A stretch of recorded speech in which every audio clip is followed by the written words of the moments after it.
Backstays are one of the most important pieces of rigging on a sailing ship, and for the Black Sea ships are no exception. In fact, it's one of the rigging pieces that makes the ships really look their part.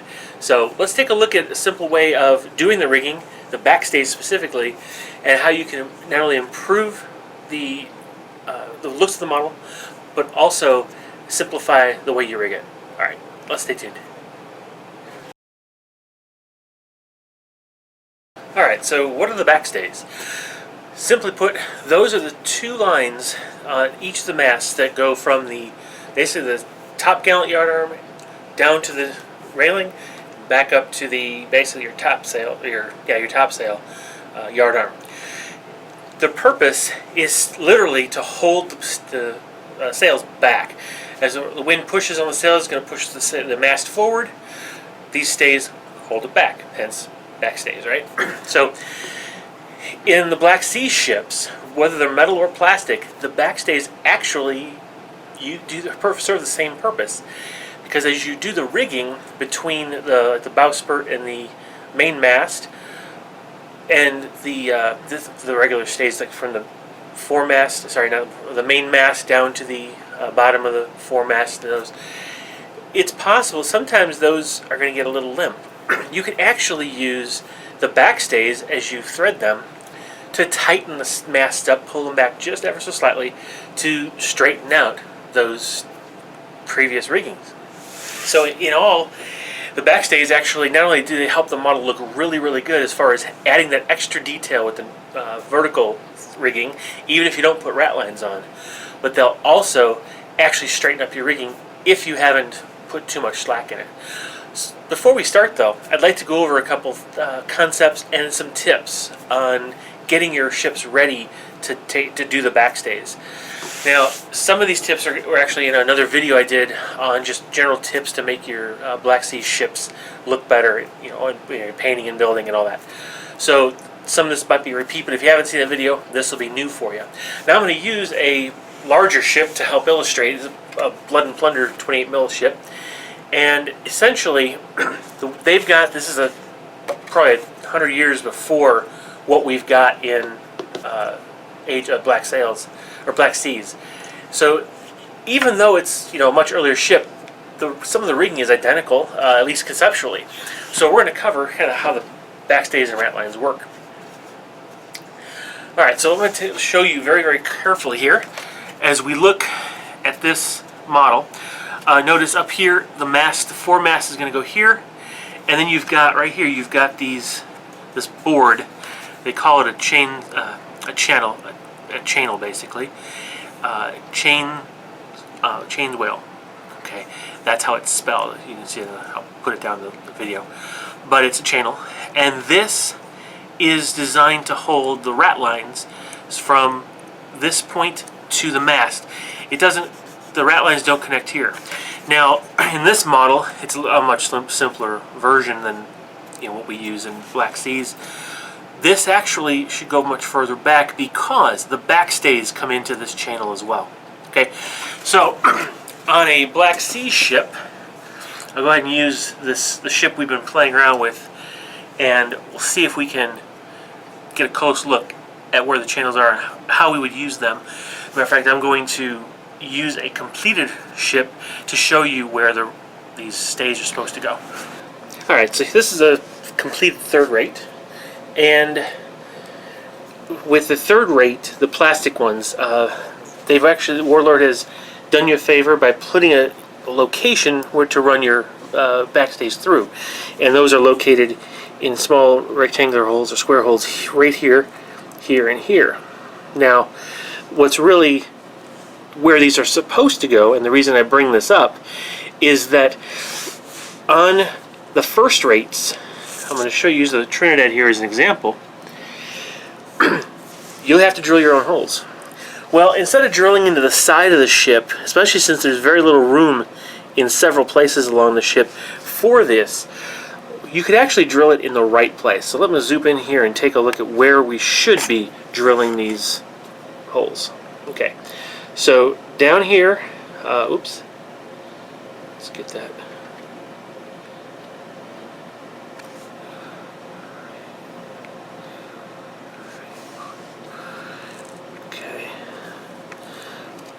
All right.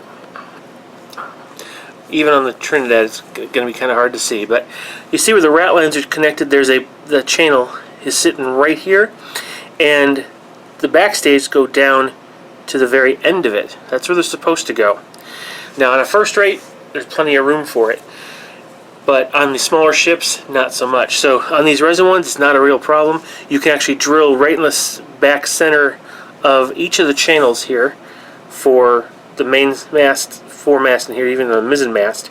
There is just enough room. And then use, I think I used a set number 78 drill bit. That's 0.016 inches. You can use a 76 drill bit as well, which is 0.020. And then you just run the thread through that. You'll probably want to dip the thread, the very end of the thread, in a very thin super glue just to stiffen up the very tip so that it's easier to feed it. But anyway, so that's where you should place the holes for the backstays on a resin ship. But let's kind of go back to our friendly third rate. And the reason I say friendly is that Warlord has put the holes in the right spot for us. Let's go ahead and refocus here. You'll see the rat lines are affixed, and in each case the backstays are actually running behind the rat lines, exactly as they're supposed to in all cases. Now, unfortunately, in the frigate and the brig, this is not the case. So, in the frigate, with the mainmast and with the foremast, the hole for the rectangular hole is actually right behind where these rat lines are going to go, and that actually interferes with the rat lines because the backstays actually start at the railing and go up past the rat lines to the upper two yard arms. That means that the rat lines actually angle in more, and so there's a conflict. So the best thing to do with the frigate is to drill right here in the front of the canvas and right here between the two guns right behind the channel. Okay, I use a number 67 drill bit here. I forget what the size that is, but that basically allows you to you follow the instructions for Warlord just the way they wrote it. Okay, so quick tip, that's a good way to take care of it. Also, you might need to actually shave the cannons right above where the channels, because the rat lines will bump up against them. Now with the brig, unfortunately for the brig, the main mast is in the same position. Matter of fact, you can see where Warlords put the hole right here, and that's right behind the edge of the rat line in both cases. The rat line is just like 1 or 2 ropes behind that. So again, you need to move it further back. So I went ahead and I drilled it back here between the next 2 cannon so I can get the clearance I need. Now the rear is fine. They've put it behind the channel just fine. Alright, so that's a quick tip, very simple change, and then you're all good to go with your rat lines. Let's take a look at how Warlord recommends you actually rig these up, and let's talk about how we can do it more simply. Alright, so here's the actual instructions. Matter of fact, I'll go ahead and put them on the screen as well. Not that you need it, but so here the illustration is very good, and you can see exactly where they're going to go.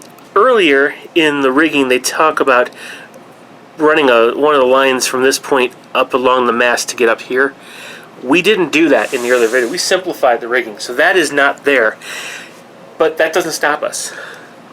So we're going to basically put this in the same format. But here's what they want you to do. They want you to start by tying a knot up here, then running it down and through here on the outside, in through the hole, up to this mast, right behind in that rigging, pull it down here, out the hole, and back up here, and then tie it off again. There's a couple problems with this. One is you have this knot right here, this thread here. If you don't put this here right, you have too much slack, or this may not look very good here. But worse, in my opinion, is that you've got 2 knots up here when you could only have 1. So today we're going to show how you can actually simplify this. 1 piece of string, just like they do, but running it through in a different order, you end up with 1 knot up in the top. Okay? So let me describe it really quick. You're actually going to run the thread through this side, then take the end, go up around this, over the top of this yard arm, around the front of the mast, back down over this yard arm, through the holes like here, bring it all the way up. You take the two ends on top, cross them over from the back of the yard arm over to the front, and tie an overhand knot in front, put a little glue, finish off with a square knot, you're done. Because you've got this starting here, and then you've got control here by tying up here, you can actually control the tightening of the mast to put pressure on the other rigging as you need it. Okay, so let's go ahead and take a look at how that works. Alright, now if you remember from the last video, I'm using slightly different size threads. I'm going to use a smaller 6/0 thread, but again, just pull it off enough thread off your bobbin, or off the spool, whether you're using a bobbin or not, so that you can go the whole distance. So we're going to work on the foremast today, but all the masts do that, and you want to work from the front to back. Okay, make sure all your other stays are in place first, and then run this. So I'm going to go ahead and cut it off real quick, and then the very first thing I'm going to do is run it through this first hole here on this side. Okay, and using the tweezers, you can get it from behind and just pull through. Okay, now notice you don't want to get it underneath those stays, so you bring it up here to the second mast, sorry, the second yard arm. Okay, on top, you'll thread this between the other rigging you've got, hold it, keeping it over that yard arm, pull it through so it's about equal. Alright, then take the tweezers and grab the thread from underneath this main stay here. Okay, pull it back, and then you feed this with your tweezers through the other hole. And yes, this can be a little on the fiddly side, because you got to be able to see that little hole. Again, one way to do it is to coat the very, very, very end of the thread in some very thin super glue to stiffen it up. Okay, I wonder if we got it blocked with some paint. Good, and I'm gonna feel that out. I could even have, no, I got it, there we go.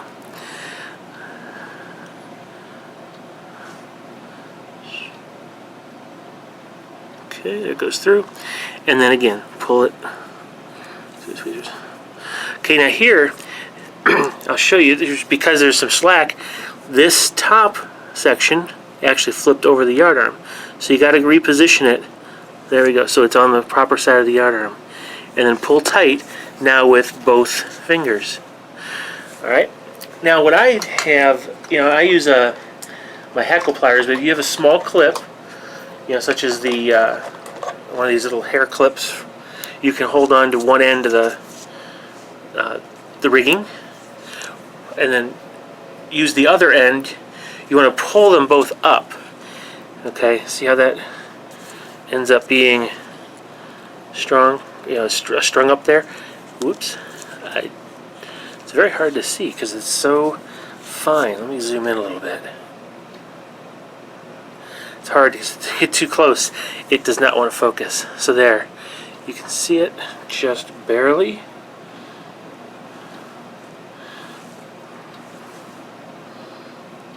Okay. And then you bring it up to the top here, and this is where you're going to do an overhand knot. Okay, so let me do that real quick. We use the very tip of the hackle pliers on one end, and I'm going to use the tweezers on the other. And again, you just go from behind, you go up to the top. Alrighty.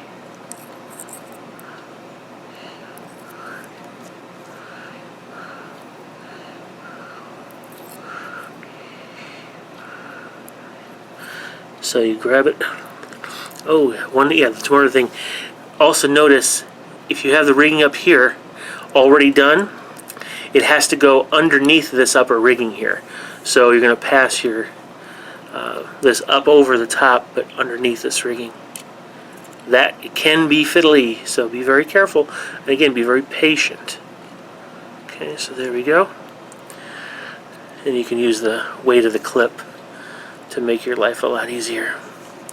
Same thing, bring this up, pass it through underneath the, I probably didn't pull off enough. I pulled off enough string to work, or thread to work, but I probably could have pulled more off. So there we go. Bring it all the way through, pick it up, and there we go. Alright. And now when it's on the same side, okay, now you can actually make your overhand knot. Okay.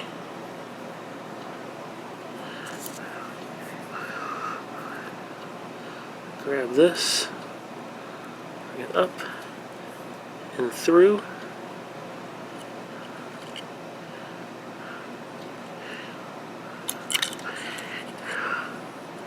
Did I say it was fiddly? You can see. But this really isn't much fiddlier than what Warlord is asking you to do in the first place. So there we go. Got it? And then pull. Right? And then you can just pull tightly. Now the tighter you the straighter the mast will be. It'll actually pull these tighter. And that actually is what I want. And so, because it's an overhand, there will be some pressure on with the knot itself, and so as a result, it'll hold in place just long enough so you can get some glue on there. So, really quick, that's the next step.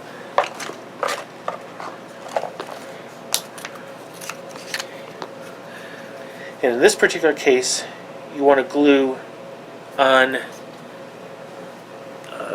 the front right here where the knot starts, okay? You want to get that just so it starts to hold itself in place. And then get on the other side, on the front of the mast, so that again it sticks to the mast and does not shift, because you're going to want to actually fiddle it one more time with finish off a knot by using a square knot. But we want this to dry just a bit so that it holds in good place. So, there it is right there. Okay.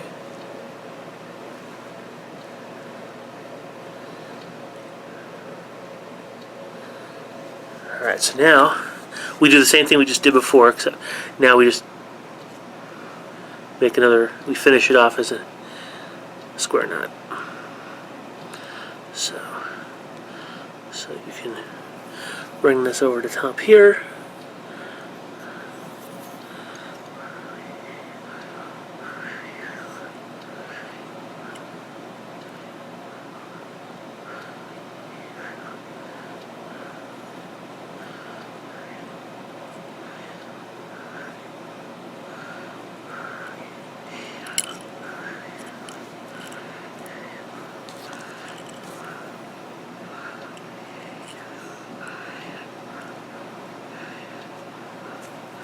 There we go. Boom. There. The knot is tied. And now we can complete the gluing. Make sure there's enough glue on this to hold that in place. Keep the knot in place and keep the thread on the mast. Okay. Once you know it is, then you can go back and you can clip. There we go. Okay, won't take very long at all before you go ahead and you can, it's dry, and then you just clip your. Now here you want to be very careful not to clip the thread of the backstay. I've done that before. Not fun. That means you have to redo it all. And there you go. Backstay's in place. It's tightened up the front stays, jib stays. And now we're good. So that's all there is to it. One knot at the top, and a lot easier to do than doing the two separate knots. Alright, so that's it. It's all in place. Your backstays are good, and plenty of room to put the rat lines on. So, hope this was helpful to you guys. Again, just a real simple, quick, how to do to try to simplify the rigging from the way what Warlord provides. Again, do what works best for you. If you like Warlord's way, that's fine. This I just thought was a little bit simpler. It works best for me. Just it was a little bit less fiddly when it came to trying to feed the all the lines between different pieces of rigging. All right, so see you guys next video. Share, like, subscribe, and we'll catch you later. Bye bye.